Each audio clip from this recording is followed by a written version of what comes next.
Hagamos Rey 65, oración de día de noche novena.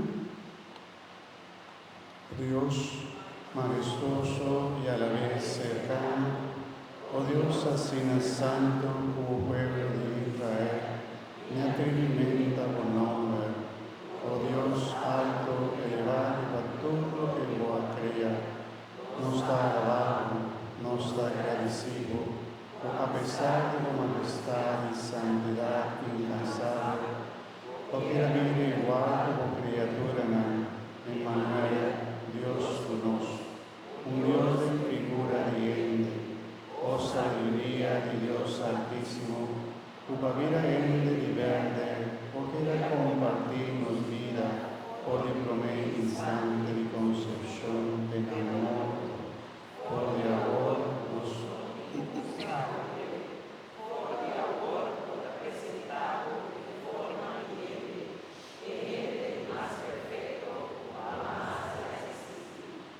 Señor Dios, ahora Espíritu Santo, o verbo a tu carne de María, y vos Espíritu Santo a llenar de tal manera, cuenta su vida, daba una entrega a vosotros.